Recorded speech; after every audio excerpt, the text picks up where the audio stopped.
जल जीवन मिशन, जिसके बारे में न्यायालय ने भ्रष्टाचार का आरोप सिद्ध मानते हुए और मंत्री स्तर तक के व्यक्ति को गिरफ्तार किया।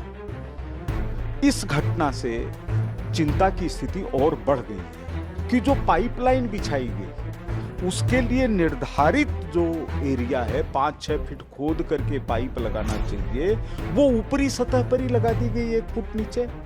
तो इसका मतलब जयपुर किस तरह से खतरनाक स्थिति के मुहाने पर छोड़ दिया गया है। उसके लिए पेमेंट होता है और उस पेमेंट के अंदर भ्रष्टाचार करके ऊपर ही ऊपर बिछा दिया और फिर इसको इशू बनाना, इसको महीने 2 महीने से बताना, जो कि सबको पता है कि 5 दिन पहले की बात है। अधिकारियों से कहा है कि इसकी जांच की जानी चाहिए। इसमें जो दलाली और भ्रष्टाचार हुआ है, आज तक के इतिहास में केवल एक मंत्री को जिम्मेदार माना, सीधे टिप्पणी करके नाम लेते हुए, और वो मंत्री कांग्रेस का था। मैं मतलब इतनी उसमें नहीं जाना चाहता राजनीति में, लेकिन मैं सरकार से अपेक्षा करता हूं कि पुराने काम के ऊपर बिल्कुल भरोसा नहीं करें। झालावाड़ के अंदर हमने बिल्डिंग गिरते हुए देखी, छोटे छोटे बच्चों को मरते हुए देखा। क्या हम यही करते रहेंगे कि कोई घटना हो जाए और तब हम जागरूक हों? ये कांग्रेस का पर्यायवाची है भ्रष्टाचार। दोनों जुड़वा भाई है। 1962-63 की परेड में नेहरू जी ने राष्ट्रीय स्वयंसेवक संघ को न्योता क्यों दिया? क्यों परेड के अंदर राष्ट्रीय स्वयंसेवक संघ शामिल हुआ? अगर गलत था तो अब डोटासरा जी गलत है कि जवाहरलाल जी गलत है? जवाहरलाल जी डोटासरा जी के समकक्ष तो नहीं लाए जा सकते। देखिए, सुशीलपुरा का गंभीर विषय है।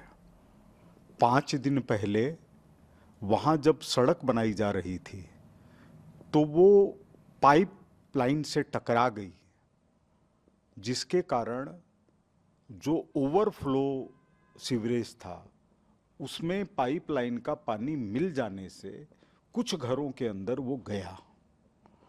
ये गंभीर विषय है।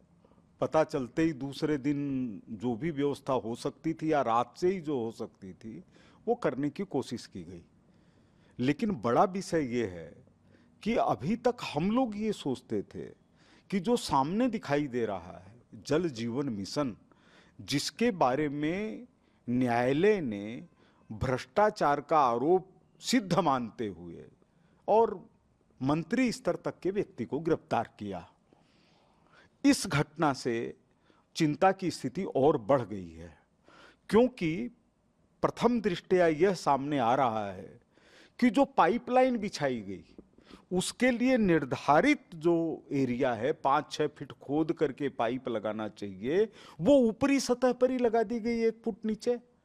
तो इसका मतलब जयपुर किस तरह से खतरनाक स्थिति के मुहाने पर छोड़ दिया गया है।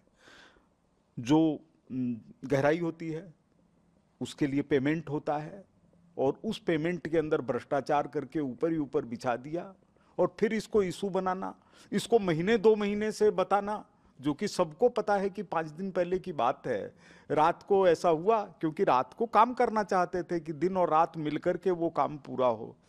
तो इसलिए ये गंभीर विषय है। मैंने अधिकारियों से कहा है कि इसकी जांच की जानी चाहिए।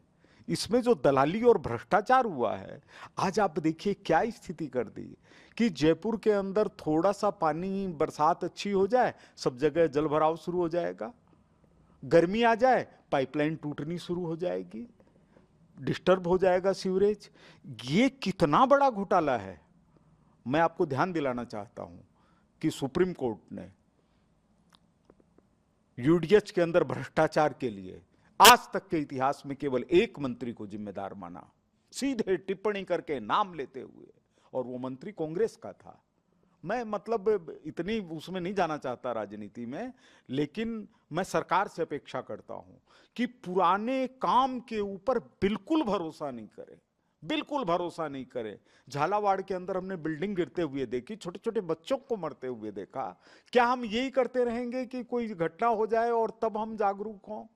आप मान करके चलिए, कांग्रेस का पर्यायवाची है भ्रष्टाचार। दोनों जुड़वा भाई है, एक दूसरे के बिना रह नहीं सकते और फिर हंगामा करना। अरे भाई, तुम्हारा किया हुआ काम 2 साल के अंदर सड़क बनी हो तो बताइए, 2 साल के अंदर वहां पाइपलाइन डली हो तो बताइए, 2 साल पहले वहां सीवरेज लाइन बनी हो तो बताइए। और ये हजारों करोड़ का काम है, कोई ऐसा नहीं है कि एक जगह पाइपलाइन बदल दें और उससे चल जाए। हालांकि सुशीलपुरा के अंदर जनता ने जो सहयोग दिया, जो उन्होंने धैर्य रखा, उसकी मैं प्रशंसा करता हूं। मैं रोजाना जाता हूं, मेरे भाई बहन है, मेरे को उन्होंने वोट दे करके जिताया है। मैं जीवन की सांस रहते हुए उनसे अलग नहीं जा सकता। वो अगर आरोप लगाते हैं, वो भी सिर माथे है। जनता कभी गलत नहीं कहती, जनता सही कहती है। अब अधिकारी वहां पर सैंपल और तमाम चीजें हाँ, लगातार चल रहा है। यहां तक कि सही पानी, शुद्ध पानी जाने के बावजूद भी 2 दिन तक देखा जा रहा है कि कहीं से लीकेज नहीं हो गया। देखिए, सबसे बड़ी बात यह है कि भारतीय जनता पार्टी ने 1982-83 में जनता विद्यार्थी मोर्चा बनाया था, उसको पार्टी ने खत्म कर दिया। इसलिए खत्म कर दिया कि सीधी राजनीति विश्वविद्यालयों के अंदर नहीं होनी चाहिए। एनएसयूआई आंदोलन कर रही है, इसका मतलब ही क्या है? आपने अखिल भारतीय विद्यार्थी परिषद के समानांतर एनएसयूआई को खड़ा करके कभी विद्यार्थी परिषद के बैनर तले बीजेपी के समर्थन में जुलूस निकली है क्या आज तक? क्या कभी विद्यार्थी परिषद ने प्रेस कॉन्फ्रेंस करके बीजेपी के पक्ष में कोई बात की क्या? नहीं।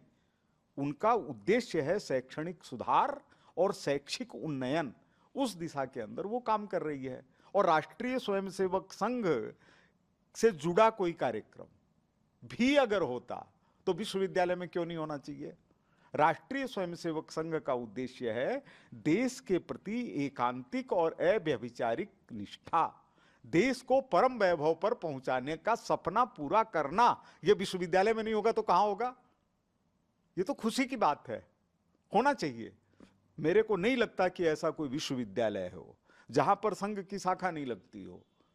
मदन मोहन मालवीय जी कांग्रेस के अध्यक्ष थे, हालांकि ये अपने टीकाराम जी जूली हैं, ये हिंदू महासभा को भारतीय जनता पार्टी और जनसंघ का प्रथम दल बताते हैं। उनको पता नहीं है, इतिहास नहीं पढ़ा हुआ है, केवल विपक्ष के नेता राजनीति के कारण बन गए। राजेंद्र प्रसाद, बाबू राजेंद्र प्रसाद, जो देश में 10 साल तक राष्ट्रपति रहे, उन्होंने अपनी जीवनी के अंदर लिखा है कि अगर हिंदू महासभा बनाने का श्रेय और उसके लिए आगे बढ़ाने का श्रेय अगर मदन मोहन मालवीय जी को है तो उसके लिए प्रेरित करने का काम मेरा है। मैं इसको कभी भी इनकार नहीं कर सकता।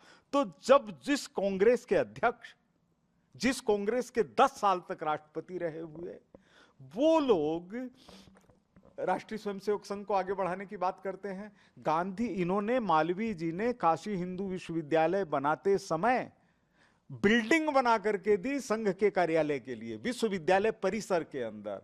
तो एक तरफ तो इस तरह के भाव, और दूसरी तरफ ये लोग जो कि इटली और पता नहीं कहां कहां के इशारे के ऊपर जब देश संकट में होता है, ये चीन के दूतावास में मिलते हैं। जिस चीन ने इतना बड़ा घाव दिया कि नेहरू जी जीवित नहीं रह सके।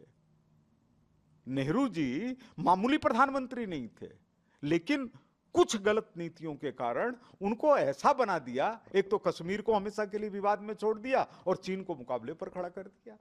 तो ये जो डोटासरा जी वगैरह के बयान है, इनको मैं कोई मायने नहीं देता। इसलिए नहीं देता, मैं इनकी इज्जत करता हूं इस बात की कि वो भारत की और राजस्थान की एक बड़ी पार्टी कांग्रेस के अध्यक्ष है, इसलिए उनका सम्मान करना हमारा कर्तव्य है। लेकिन जब वो गलत बोलते हैं तो वो उस जगह से हट जाते हैं। हम तो डोटासरा साहब बोलते हैं, और डोटासरा साहब क्या बोलते हैं उनके मुंह से सुन लीजिए। वो विधानसभा अध्यक्ष जी को जूती की नोक बताते हैं। ये उनके संस्कार हैं, हमारे संस्कार ये नहीं। हम चाहते हैं कि राष्ट्रीय स्वयंसेवक संघ की शाखा लगे, कार्यक्रम हो, ये सभी शिक्षण संस्थानों में हो, ताकि लोगों को प्रेरणा मिले, लोग देश को आगे बढ़ाने के लिए संकल्परत हो।